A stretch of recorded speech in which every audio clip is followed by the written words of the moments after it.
राजस्थान सरकार high court के अंदर विस्तृत चुनावी कार्यक्रम है वो पेश कर दिया है। वर्तमान में सरपंच को चुनाव लड़ने के लिए कोई न्यूनतम शैक्षणिक योग्यता अनिवार्य क्यों नहीं है। ये सवाल सबसे ज्यादा पूछे जाए कि सरपंचान की तो फंड में पंचायत और निकाय चुनाव सिर्फ जनप्रतिनिधि चुनने को ही मौका को नहीं होगा, बल्कि गांव और शहर के अगले 5 साल की विकास की दिशा भी तय करें। सरपंच का चुनाव लड़ने खातर खर्च वगैरह क्या हुआ है, ये चीज़ें मेंटेन करनी पड़ी। आपका सपना हमारी जिम्मेदारी। सपनों को वर्दी तक पहुंचाने की सही तैयारी सत्यम मिलिट्री स्कूल झुंझुनू के साथ, जहां मिलती है सैनिक school, military school, Navodaya Vidyalaya और RIMC जैसी प्रतिष्ठित परीक्षाओं की बेहतरीन तैयारी, अनुभवी शिक्षकों की समर्पित टीम के मार्गदर्शन में। तो आज ही जुड़े सत्यम मिलिट्री स्कूल झुंझुनू के साथ।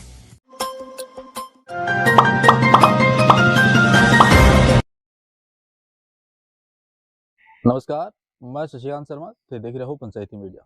लंबा टाइम से पंचायत चुनाव की बात चल रही है, तो आज थारे के लिए इस विस्तृत रिपोर्ट है चुनाव कब होगा, कितनी तारीख में क्या होगा, सारी चीज़ें थारे सामने लेके आए के लिए कि अरे हर था सामने ये चैलेंजेस आऊँ वो सारी थाने बताने की कोशिश करूँगा। तो राजस्थान सरकार हाई कोर्ट के अंदर विस्तृत चुनावी कार्यक्रम है वो पेश कर दिया है। सरकार कोर्ट ने भरोसा दिया है कि 15 नवंबर 2026 तक प्रदेश में नगर निकाय और पंचायती राज संस्थाओं का चुनाव है वो पूरा कर लेगी। यो कार्यक्रम में हाईकोर्ट के निर्देश के बाद में प्रस्तुत करे गए हैं। अब थाना बताओ कि पूरा चुनावी शेड्यूल क्या है। सबसे पहले बात करा तो पंचायती राज चुनाव की, तो सरकार के अनुसार 23 सितंबर 2026 ने पंचायत चुनाव की अधिसूचना जारी करेगा। इसके बाद में नामांकन पत्र दाखिल करने की जांच और नाम वापसी की प्रक्रिया पूरी करी जाएगी। इसके बाद 13 अक्टूबर से चरणबद्ध मतदान कराया जाएगा। पंच, सरपंच, पंचायत समिति, जिला परिषद के सदस्य का चुनाव निर्धारित कार्यक्रम के अनुसार होगा। कई स्थानों पर पंच और सरपंच का मतदान और मतगणना की प्रक्रिया एक ही दिन में पूरी कर ली जाएगी। अब बात करा नगरीय निकाय चुनाव की। राज्य सरकार के अनुसार 7 अक्टूबर में निकाय चुनाव की अधिसूचना जारी होगी। इसके बाद में नामांकन, जांच और नाम वापसी की प्रक्रिया पूरी होगी। 30 अक्टूबर में मतदान कराया जा सके है। इसके बाद में मतगणना होगी। नगर निगम, नगर परिषद और नगर पालिका का जो पार्षद ही अध्यक्षा वो परिणाम है वो घोषित करे जाओ। अब सवाल यो है कि मामलों कोर्ट तक क्यों पूछो। दरअसल प्रदेश में निकाय और पंचायत चुनाव की काफी टाइम से लोग बाढ़ जो रहा बिन लेके राजस्थान हाईकोर्ट है, कई बार राज्य सरकार, राज्य निर्वाचन आयोग जवाब भी मांगो और अब अदालत चुनावी कार्यक्रम तय करने के लिए निर्देश दिए। के बाद में सरकार है कोर्ट में आपकी विस्तृत टाइमलाइन पेश करी और 15 नवंबर तक चुनाव पूरा करने की बात कही गई। हाईकोर्ट यो भी स्पष्ट करो कि लोकतांत्रिक संस्थाओं का चुनाव ही बन के महीने देरी है वह उचित को नहीं है। संविधान के अनुरूप समय पर चुनाव करवाना चाहिए और यह जिम्मेदारी राज्य और निर्वाचन आयोग की दोनों की बने है। चुनाव ने राजनीतिक महत्व भी बड़े माने जा रहे हैं, क्योंकि विधानसभा चुनाव के लिए प्रदेश का सबसे बड़ा स्थानीय आदेश जनादेश चुनाव ही।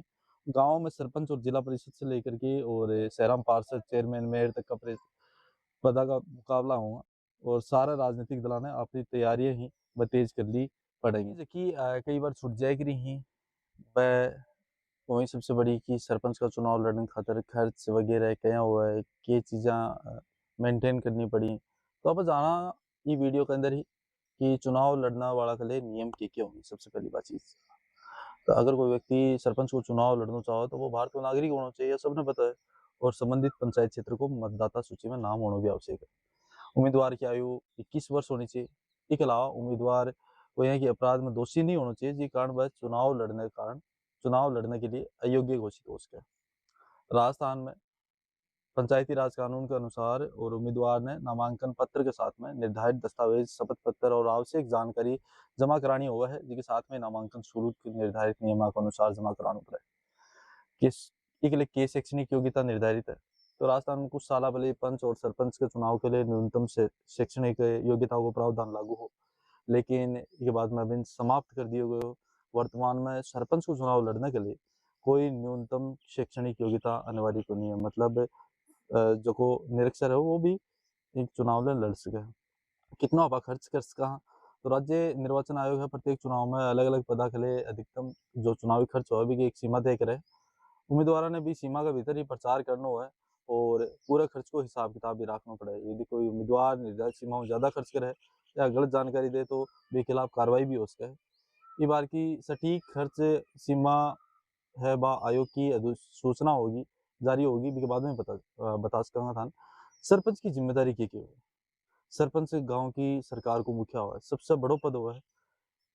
ग्राम पंचायत में विकास कार्य की निगरानी, ग्राम सभा की बैठक, सड़क पानी सफाई, स्ट्रीट लाइट, सरकारी योजना का प्रचार प्रसार और मनरेगा सहित कई सारी योजना हुई बन की जिम्मेदारी सरपंच की हुआ है। गांव के विकास के लिए सरपंच को पद है वो बहुत महत्वपूर्ण माने जाए कि अच्छा कितो फंड मिला सरपंच ने। तो ये सवाल सबसे ज्यादा पूछे जाए कि सरपंच ने कितो फंड मिला है, क्योंकि सरपंच बनता ही ब्लैक स्कोर पे आ जाए। असल में सरपंच के नाम से कोई निश्चित राशि को नहीं।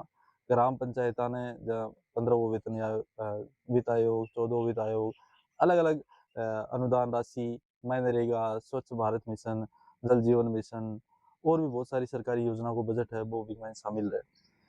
बिग मैन डिपेंड करे कि आबादी कितनी है, क्षेत्रफल कितना है, योजनाओं का जितनी भी योजना चल रही है उनके आधार पर पंचायत को बजट है वो अलग अलग हो सका है। इस बार राजस्थान का पंचायत और निकाय चुनाव सिर्फ जनप्रतिनिधि चुनने को ही मौका को नहीं होगा, बल्कि गांव और शहर के अगला 5 साल की विकास की दिशा भी तय करेगा। इसलिए मतदाता भी सोच समझ के आपका मताधिकार है भी को प्रयोग करें और उम्मीदवार भी चुनाव आयोग के सारा नियमों को पालन करें।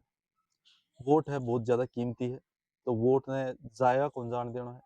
जो आदमी थारा काम करवा, जो थारे सुख दुख में काम आवा है, सरपंच के चुनाव को योग्य प्रतिनिधि है बिना ही वोट देना है। थारे गांव के अंदर भी कोई समस्या है या कोई एक चीज है जकी थे मारे से रूबरू करवाना चाहो, सरकार तक थारी बात पहुंचाना चाहो तो पंचायती मीडिया में संपर्क कर सको। नंबर ही नीचे ही थाने जानकारी किसी लागी आज की लागी तो वीडियो ने शेयर कर देना है।